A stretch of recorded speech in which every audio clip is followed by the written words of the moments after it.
How do friendship, love, and art turn somebody into a human being? How does friendship, love, and art make you into a human?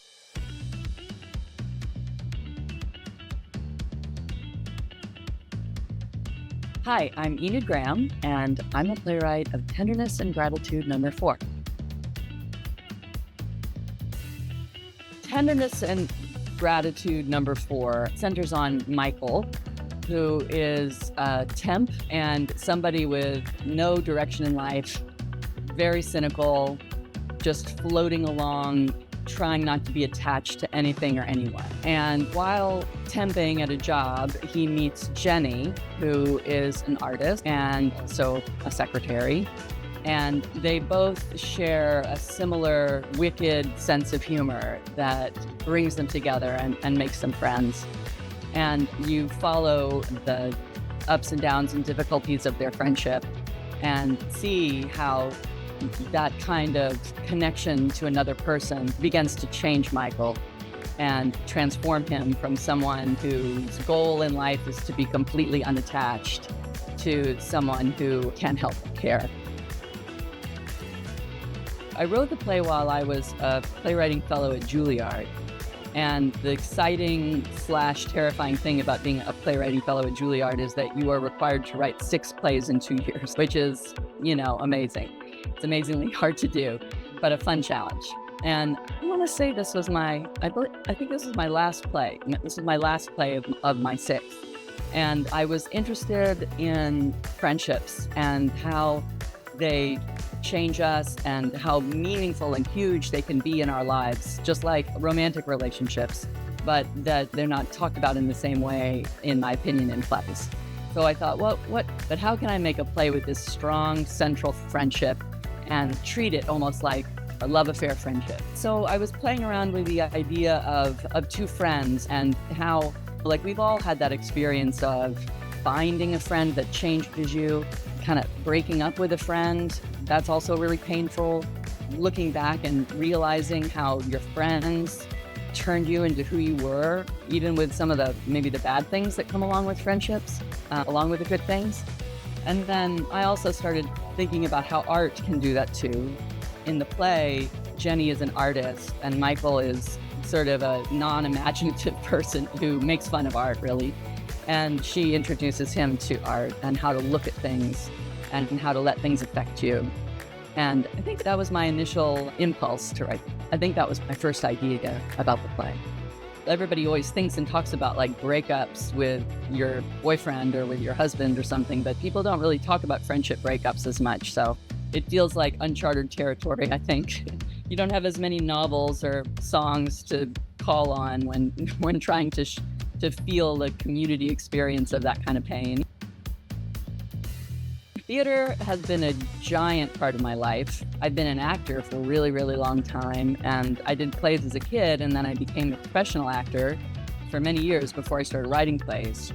Although I do lots of film and TV now, but nothing really replaces the theater in my heart. I think that there's nothing like everyone in the same room, everyone paying attention at the same time to the same thing, everybody sharing the same air, actors feeling the human people out in the audience and the audience feeling the human people on stage. There's really nothing like it. And I think that in our crazy, broken up world, it's exactly what we need.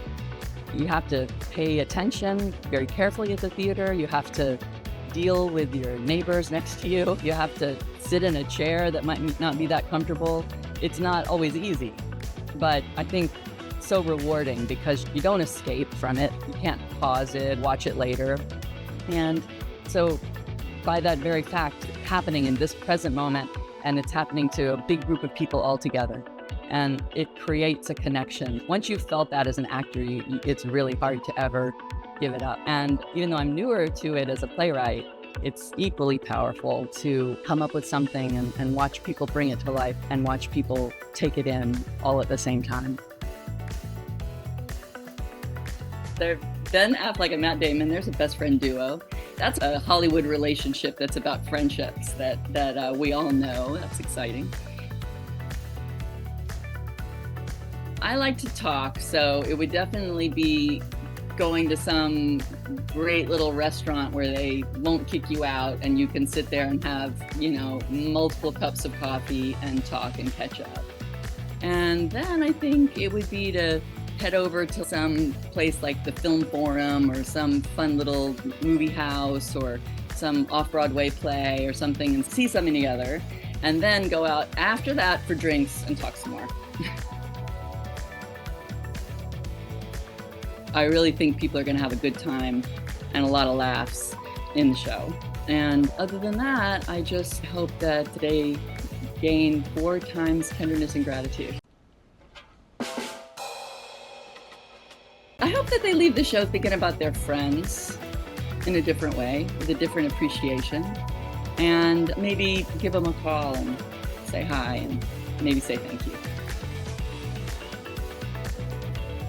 A Pathological Venus, Golden, The Plans I Have for You, and A Long Time Ago in a Dark Yard at Night.